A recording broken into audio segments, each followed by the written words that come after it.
Welcome back for some more Sideways stories from Wayside School. We're going to read a couple more chapters today. We're actually going to start off with one of my absolute favorite chapters, Sammy. Chapter 14. It was a horrible, stinky, rainy day. Some rainy days are fun and exciting, but not this one. This one stunk. All the children were wet and wore smelly raincoats. The whole room smelled awful. "Oh, it stinks in here," said Marika. Everybody laughed. She was right. There was one good thing. However, there was a new boy in class. New kids are always fun, except no one could even tell what the new boy looked like. He was completely covered by his raincoat. "Class," said Miss Jules, "I'd like you all to meet Sammy. Let us show him what a nice class we can be." Leslie walked up and smiled at Sammy, but her smile quickly turned to a frown. "You smell terrible," she said. "Leslie," exclaimed Mrs. Jules, "that is no way to greet a new member of our class." Miss Jules wrote Leslie's name on the blackboard under the word discipline. "But he does, Miss Jules. He smells awful," said Leslie.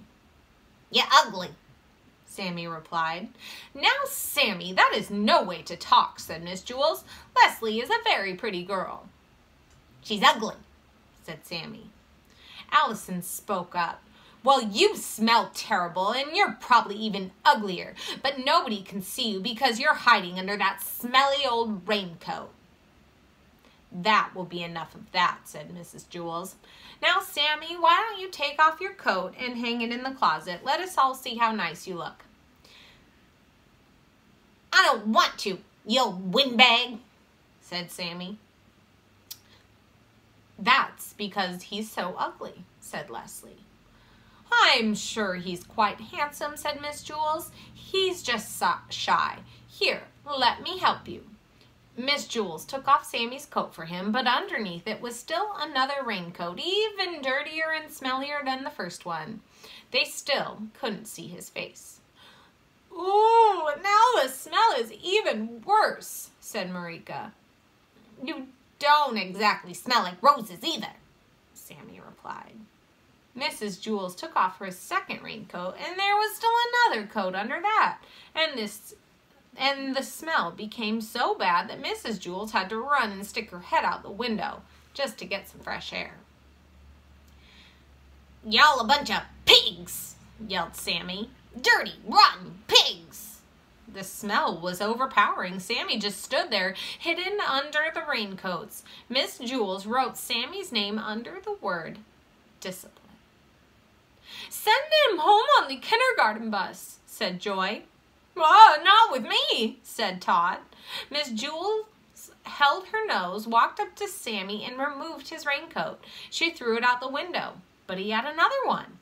Sammy hissed, "Hey, you old windbag, watch where you throw my good clothes." Miss Jules put a check next to Sammy's name on the blackboard. Then she took off another raincoat and threw it out the window. The smell got worse, for he still had another one. Sammy began to laugh. His horrible laugh was even worse than his horrible voice. When Sammy first came into the room, he was 4 feet tall, but after Miss Jules removed 6 of his raincoats, he was only 3 feet tall, and there were still more raincoats to go. Miss Jules circled his name and removed another coat. She threw it out the window. Then she put a triangle around the circle and threw another one of his coats outside. She kept doing this until Sammy was only 1.5 feet tall.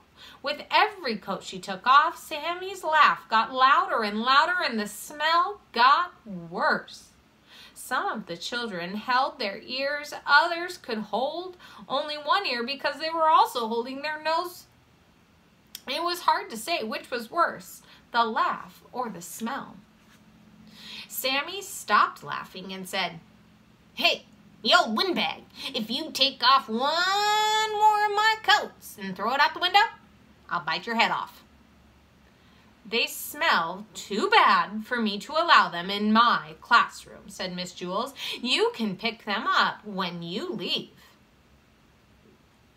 "They smell better than you do, pighead," Sammy shouted. Miss Jules didn't stop. She took off another one of his coats and another one and another. Sammy was only 4 inches tall, 3 inches tall, 2 inches tall, and she moved the last and final raincoat.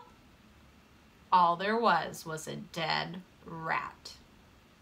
"Well, I don't allow dead rats in my classroom," said Miss Jules. She picked it up by the tail, put it in a plastic bag, and threw it away. Miss Jules didn't allow dead rats in her class. Todd once brought in a dead rat for show and tell, and Miss Jules made him throw it away too. "I'm glad Sammy isn't allowed in our classroom," said Rondi. "I didn't like him very much." "Yes," said Miss Jules. "We caught another one." Dead rats were always trying to sneak into Mrs. Jules' class. That was the 3rd one she had caught since September. Chapter 15, DeeDee. This story contains a problem and a solution. DeeDee was a mousy-looking kid. Unlike most children at Wayside School, she liked recess better than spelling. As soon as the recess bell rang, she would jump up from her seat and run out the door. There was a big sign on Wayside School on every floor: "No jumping down the stairs." DeeDee never seemed to notice the sign. She jumped down the stairs. Some children took the stairs 2 at a time. DeeDee took them 10 at a time. It was on the way down. It was funny. She never seemed to be in quite the same hurry on the way back up. There was another sign at Wayside School: "No cutting across the grass." DeeDee must not have ever seen that one either. She cut across the grass and ran up to Louis, the yard teacher. "I want a green ball," DeeDee said. The green balls were the best. "I'm all out of green balls," said Louis. "Well, okay then. Can I have a red ball?" asked DeeDee. The red balls were just about as good as the green balls. They didn't bounce as high, but actually sometimes you don't want a ball to bounce that high. "I'm all out of red balls too," said Louis. "Well, do you have anything left?" asked DeeDee. DeeDee meant anything besides the yellow ball. There was one yellow ball at Wayside School, and Louis was always trying to get rid of it. It didn't bounce, and it never went the way it was kicked. "Anything at all?" asked DeeDee. "Today is your lucky day," said Louis. "I have one ball left, and it's just for you, and it's the one, the only yellow ball." "No thanks," said DeeDee. "Oh, come on, take it," said Louis. Why don't you ever have any green or red balls?" asked DeeDee. "Well, I do," said Louis, "but the other children asked first. By the time you get here, they're all gone." "But that's because I have to come all the way from the 30th story. How do you expect me to compete with the kids on the 1st or the 2nd story?" she asked. "That's why I saved you a yellow ball," said Louis. "Everybody wanted it, but I saved it just for you." "Huh, I bet," said DeeDee. She took the yellow ball and bounced it on the ground. It stopped dead with a thud. She stepped back, ran up, and kicked it. It went backwards over her head. She didn't bother chasing it. Instead, she played hopscotch with Jenny and Leslie. She thought it was disgusting. The next day, DeeDee asked Miss Jules if she could go to recess early. "Why?" asked Miss Jules. "So I can get a green ball before Louis gives them all away," said DeeDee. "I'm glad you have a good reason," said Miss Jules. "Yes, you may go, but first, spell Mississippi for me." Spelling was not DeeDee's best subject. By the time she finally got it right, she was 5 minutes late for recess. She jumped down the stairs, cut across the grass, and ran up to Louis. There were no green balls left. There were no red balls left either. However, there was still one. yellow ball. DeeDee played jump rope with Joy and Marika. It was no better than hopscotch, so DeeDee's problem was to figure out a way to get a green ball, or at least a red ball. You already know that this story contains a solution. DeeDee figured it out. See if you can too.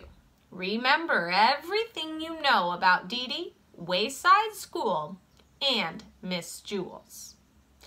Here's what happened. Just before recess, DeeDee smeared the cream cheese and jelly all over her face. Then she stuffed her mouth with nuts and hung shredded cheese from her nose. When she closed her eyes, she looked just like a dead rat. Todd was in on the plan. "Miss Jules," he called. "There's a dead rat in the classroom." Miss Jules was very put out.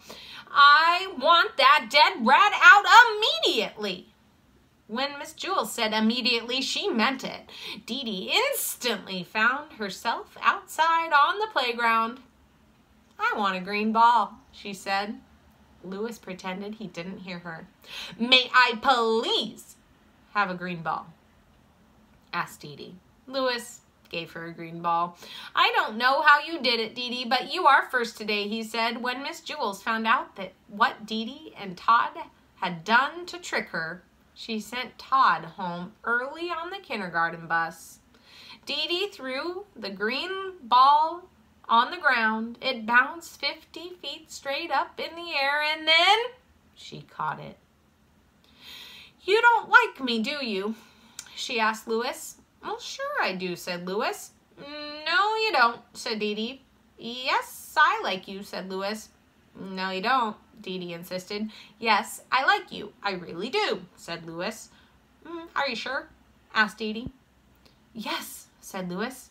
"Don't you believe me?" "I guess so," said DeeDee. "Do you like me?" asked Louis. "You bet," said DeeDee. "You're my best friend." "Terrific," said Louis. "I always wanted to be best friends with a dead rat."